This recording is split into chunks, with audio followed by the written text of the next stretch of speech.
Olá pessoal, estamos de volta com a nossa aula de número 15. Hoje o assunto será irrigação por superfície. Na irrigação por superfície, a condução e a distribuição de água ocorrerão sobre a superfície do solo, tendo como fonte de energia a gravidade.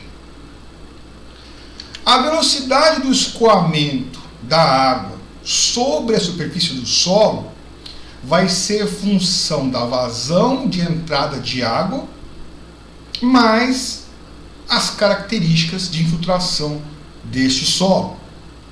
Também afetam o declive do terreno, a rugosidade e a forma da seção transversal. Na irrigação por superfície, a cultura se adapta ao sistema e não o contrário. Primeiro monta o sistema e instala a cultura depois. Então a cultura deverá se adaptar ao sistema de irrigação. Tipos de sistemas de irrigação por superfície. Temos os sulcos. Nos sulcos, o alagamento é parcial da área e a água é conduzida sobre a superfície do solo. Sistema de inundação, o alagamento é total da área e a água é contida na superfície do solo. E o sistema de irrigação por faixa, no qual o alagamento é total da área e a água é conduzida sobre a superfície do solo. Então temos aqui irrigação por sulcos. A água é derivada de um canal de alimentação para os sulcos e será conduzida sobre a superfície do solo, alagando parcialmente este solo. Esta é a irrigação por sulcos. A irrigação por inundação, o alagamento é total da área e a água fica contida sobre a superfície do solo. Na irrigação por faixas, o alagamento é total da área e a água é conduzida sob a superfície do solo. As vantagens da irrigação por superfície. É um sistema que tem o menor custo de instalação e de manutenção. Dos 3 métodos, é o método de menor custo de instalação e de manutenção. É fácil de operar. Fatores externos como vento e radiação pouco interferem na irrigação. Possui baixo consumo de energia.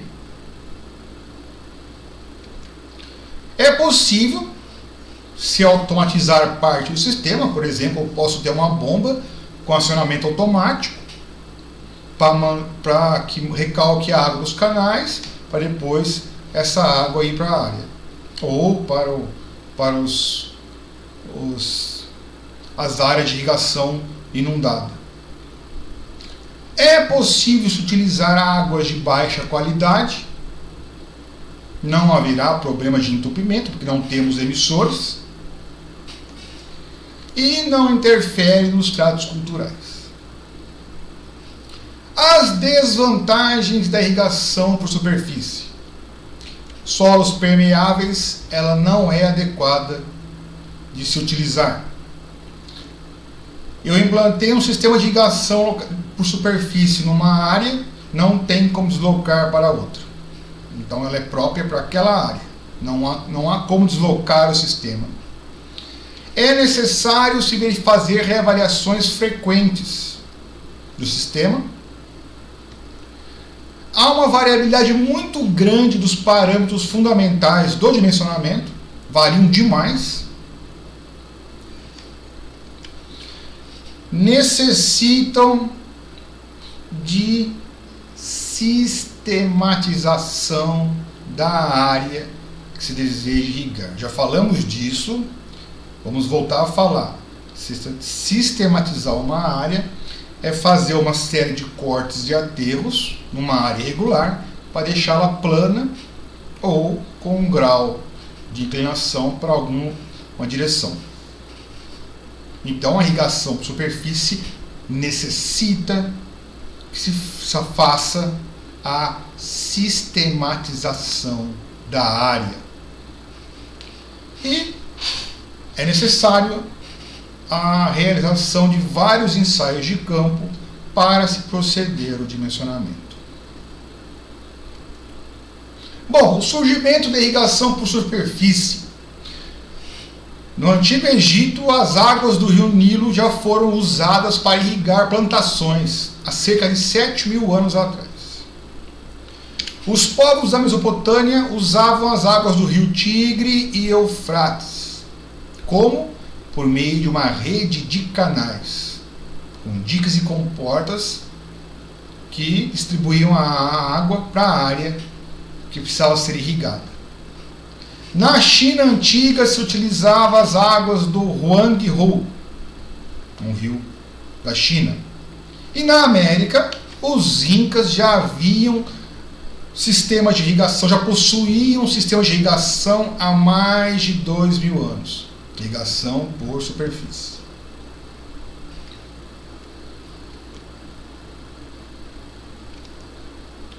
Bom, o sistema de irrigação por sulcos. Na irrigação por sulcos, a distribuição de água sobre a superfície do solo se dá através de pequenos sulcos, pequenos canais. Eles são instalados paralelamente às fileiras das plantas. A água vai encher os sulcos, infiltrar por todo o perímetro do sulco, molhando toda essa área ao seu redor. Na irrigação por sulcos, ocorre o molhamento de 30% a 80% da superfície do solo, o que reduz as perdas por evaporação.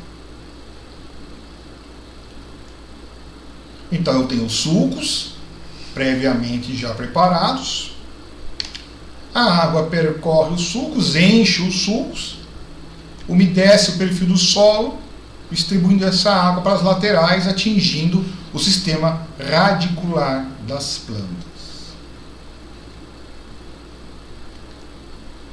As dificuldades na irrigação por sulco. No final do sulco, ocorrem perdas por escoamento superficial. Então a água, quando chega no final do sulco, transborda e acaba ocorrendo perdas. Isso apresenta um grande potencial erosivo. Os sulcos atrapalham o tráfego de máquinas agrícolas. O trânsito de máquinas agrícolas fica comprometido por conta dos sulcos. A construção dos sulcos é onerosa, assim como o trabalho de sistematização da área. Apesar de ser simples a operação, as pessoas que fazem esse serviço têm que ser capacitadas da maneira correta. Então, a mão de obra precisa de um treinamento. E os sulcos podem apresentar vazões diferentes numa mesma área. Então eu tenho aqui um canal de alimentação que deriva a água para os sulcos por meio dos sifões. Os sifões são tubulações de PVC, em geral. Eles derivam a água do canal para os sulcos.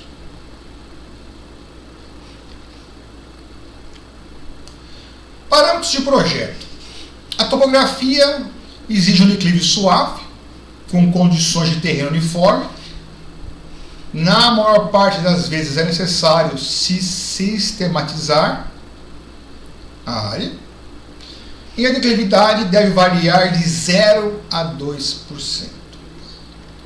Em relação ao tipo de solo, não é recomendável a irrigação por superfície em solos com alta capacidade de infiltração. Solos muito impermeáveis vão ocorrer também perdas grandes por escoamento superficial. Então, solos com muita infiltração não é recomendável. Solos muito impermeáveis também vai haver perda por escoamento superficial.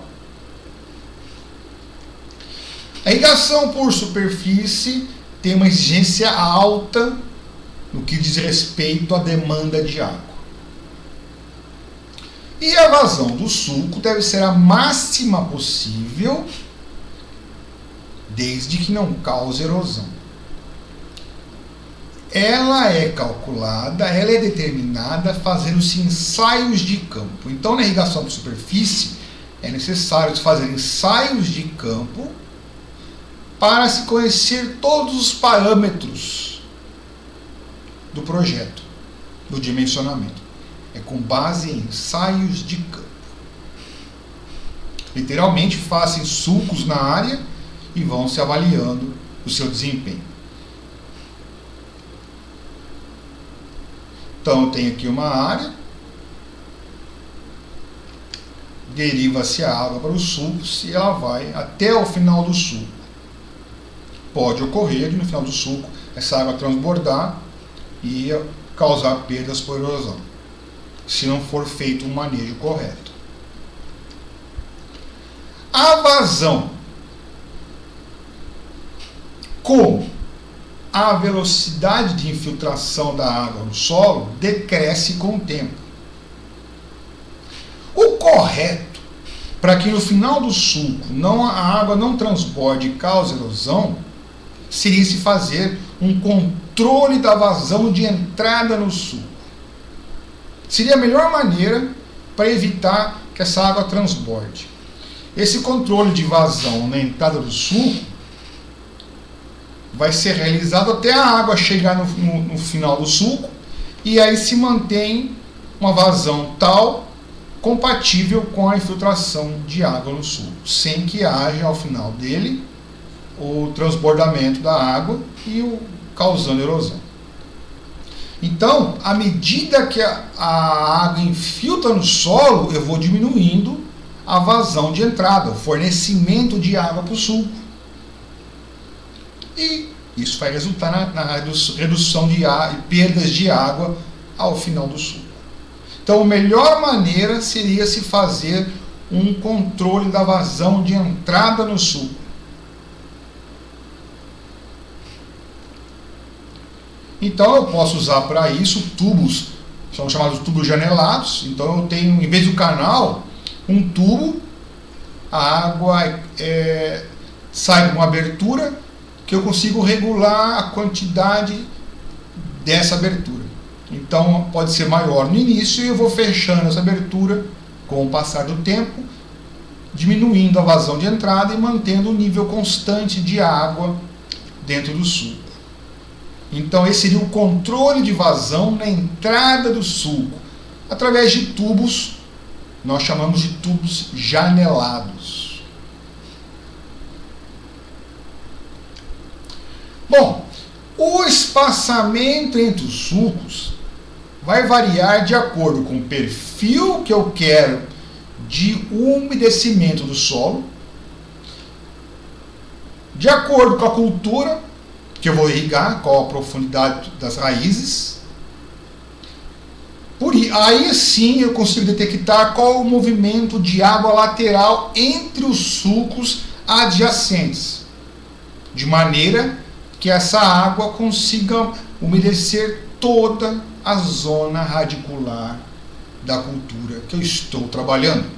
Então, tudo é função do perfil do solo e do tipo de cultura. E o espaçamento dos sulcos.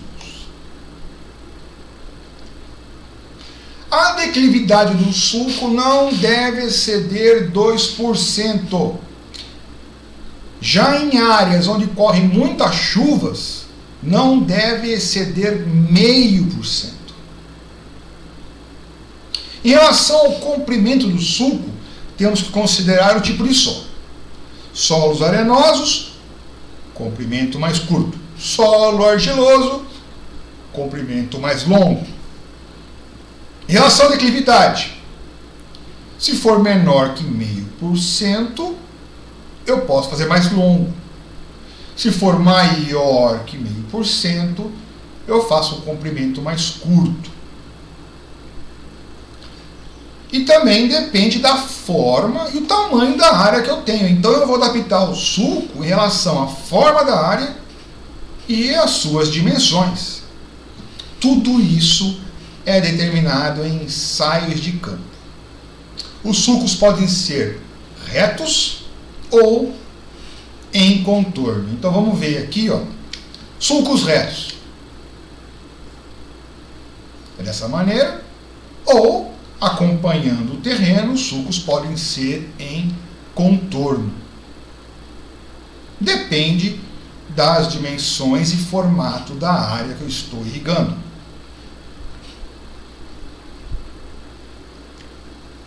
Temos, em relação à forma transversal dos sulcos, temos basicamente dois formatos, sulcos em V e sulcos em U. O mais comum, mais usado, é o sulco em formato de V. Ele é um triângulo invertido, tem 15 centímetros de profundidade média, com mais ou menos 30 de largura, e uma vazão aproximada de 2,5 metros por segundo. Esse é o mais comum. Sulco com formato em U, eu uso em solos com baixa capacidade de infiltração, porque esse formato em U aumenta o perímetro molhado do sulco. Mais um fator a ser considerado: quanto mais profundo for as raízes das plantas, o sistema radicular, mais profundo tem que estar os sulcos, para promover o correto molhamento do sistema radicular. Então temos sulcos com formato em V, é um triângulo invertido, e sulcos com formato em U, para aumentar o perímetro molhado, em áreas com baixa capacidade de infiltração.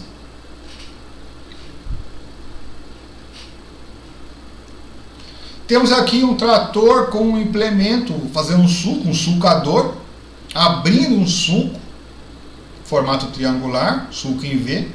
Então é um implemento que faz isso. Temos aqui um tubo com aberturas, não é o janelado, mas em vez de ter um canal de alimentação, temos um tubo com várias saídas que vão alimentar os sulcos.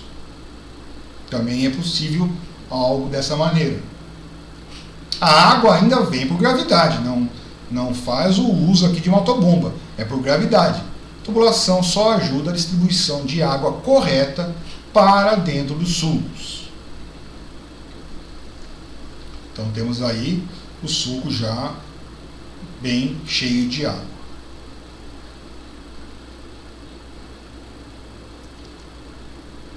Mais um exemplo de área irrigada por superfície, por sulcos, tá?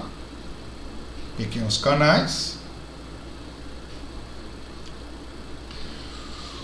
A alimentação dos sulcos, ela é feita por meio de canais. Os canais podem ser de terra ou também podem ser revestidos. A finalidade de eu revestir um canal é reduzir drasticamente a perda de água por infiltração nesse canal. O canal tem que ficar no nível acima dos sulcos, para a água poder ser derivada para dentro dos sulcos. Se utilizam o princípio do sifão para transferir a água do sulco, do canal que alimenta o sulco, que está numa posição mais elevada, para os canais que estão numa posição mais abaixo. Então eu utilizo o princípio dos sifões. Os canais, como já falei, podem ser trocados por tubos janelados, aqueles de PVC, também pode ter tubo janelado de alumínio, e o espaçamento já vem pronto, eles são igualmente espaçados em todo o seu comprimento. O tubo janelado me permite o controle da entrada da água, o controle da vazão da água que entra no sulco, que eu consigo reduzir conforme a infiltração do solo aumenta, de água no solo aumenta. Então, o tubo janelado permite o controle da vazão. Então, é um trabalho manual no qual eu vou fechando as janelas do tubo, reduzindo a vazão e mantendo a água dentro do sulco com um nível constante, evitando assim o transbordamento ao final do sulco. Todos os canais ou mesmo do tubo janelado são alimentados por uma rede hidráulica. Então eu tenho que ter todo um preparo de rede hidráulica para alimentar os canais ou tubos janelados, para depois essa água ser derivada para os sulcos. A grande parte do processo todo é feito por gravidade. Posso ter uma bomba auxiliando, mas também só em poucos momentos. Então eu tenho aqui um canal de terra, no qual eu vou derivar a água depois por sifões para os sulcos. A vantagem de revestir o canal é que eu não tenho as perdas por infiltração de água que um canal de terra vão ter. Mas isso também aumenta o custo do projeto. Então tem que se fazer um meio termo aí, verificar quando é viável e quando não é viável revestir os canais. Isso promove a economia de água com toda certeza. E uma grande vantagem aí da irrigação por sulco é poder usar água de baixa qualidade, que a gente não poderia estar usando talvez na irrigação localizada, por exemplo, ou na irrigação por aspersão, por molhar toda a parte aérea, né? Então, isso fica interessante, usar águas de baixa qualidade, que serão aplicadas para o solo é um depurador natural, então essa água vai conseguir ser reaproveitada muito bem, apesar da sua qualidade. Em relação à eficiência de aplicação dos 3 métodos, ou a irrigação por sulco, a irrigação por superfície, é o que possui mais baixa eficiência de aplicação de água, de 30% a 60%. Então, na aspersão eu tinha eficiência na faixa de 70% a 85%. Na localizada eu tinha de 85% a 95% ou mais, dependendo do sistema utilizado. E na irrigação por superfície, a eficiência varia de 30% a 60%. Ocorre uma grande perda de água por infiltração. Obrigado.